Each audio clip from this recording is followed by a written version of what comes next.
اعوذ باللہ من الشیطان الرجیم بسم اللہ الرحمن الرحیم۔ اتنی تیز مہنگائی میں ایک تسبیح روزانہ پڑھیں، گھر کے نظام میں کیا بھی مدد ہوگی۔ جو شخص روزانہ یہ تسبیح پڑھ لے اس کے گھر میں، محترم ناظرین، مہنگائی کے اس دور میں ایک تسبیح روزانہ پڑھیں، گھر کے نظام میں غیبی مدد ہوگی انشاءاللہ۔ ناظرین، جو شخص یہ چاہے کہ اس کے گھر میں خیر و برکت ہو، جتنا وہ کما رہا ہو اس میں گھر کا نظام بہترین چلے، گھر سے بیماریاں تکلیف دور ہو جائے اور اللہ عافیت والا معاملہ فرمائیں، تو یہ چھوٹا سا عمل خود بھی کریں اور تمام گھر والے بھی کریں۔ انشاءاللہ گھر کا نظام بہترین چلے گا اور کوئی پریشانی بھی نہیں ہوگی انشاءاللہ۔ محترم ناظرین، اللہ جل و شانہ ہم پر بہت مہربان ہیں اور اس کی مہربانی کا صدقہ ہے کہ اس نے ہماری ضرورت کی تمام چیزوں کو بہت زیادہ مہیا فرمایا ہے۔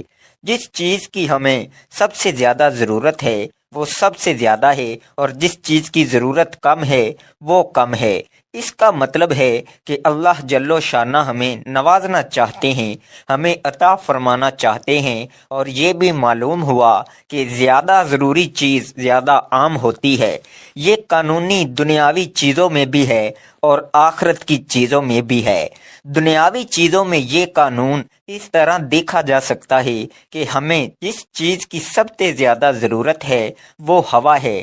ہوا کے بغیر ہم چند لمحے بھی زندہ نہیں رہ سکتے، تو اللہ جل و شانہ نے ہوا کو بہت عام فرما دیا، اس پر کسی کا کچھ خرچ نہیں ہوتا، اور اگر کوئی شخص اس کو کسی جگہ سے نکالنا بھی چاہے تو اس کا نکالنا مشکل ہے، اس کا لانا مشکل نہیں ہے۔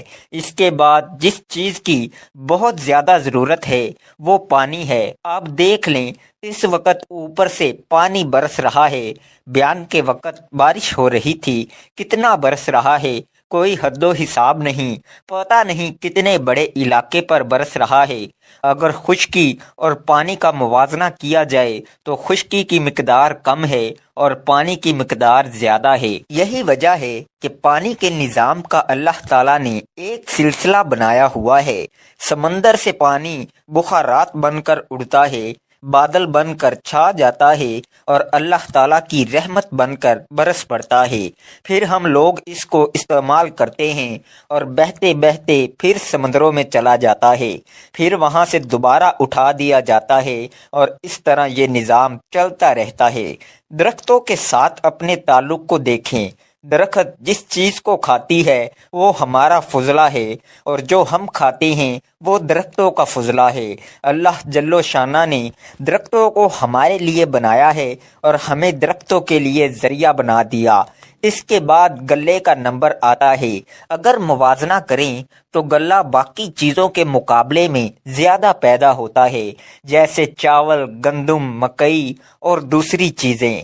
مطلب یہ ہے کہ پیٹ بھرنے کے لیے اللہ پاک وافر مقدار میں غلہ پیدا فرماتے ہیں، لہٰذا مہنگا ضرور ہے لیکن باقی چیزوں کے مقابلے میں سستا ہے۔ اگر باقی چیزوں کی طرح یہ بھی مہنگا ہوتا تو شاید لوگ بھوکے مر جاتے۔ الارض جس طرح اللہ پاک نے جسمانی نظام کو قائم رکھنے کے لیے یہ سلسلہ بنایا ہوا ہے، اس طرح روحانی نظام کے لیے جو سب سے زیادہ ضروری چیز ہے اس کو بھی بہت عام فرمایا ہے، اس پر کوئی پابندی نہیں لگائی، اور وہ اللہ تعالیٰ کا ذکر ہے۔ اللہ تعالیٰ کا ذکر کتنا ضروری ہے، اس کی اہمیت کا تو اندازہ آپ اس سے لگا لیں کہ آپ صلی اللہ علیہ وآلہ وسلم کا مبارک ارشاد ہے کہ جو ذکر کرنے والے اور جو نہیں کرنے والے ہیں اس کی مثال زندہ اور مردہ کی سی ہے، یعنی ذکر کرنے والا زندہ ہے اور ذکر نہ کرنے والا مردہ ہے۔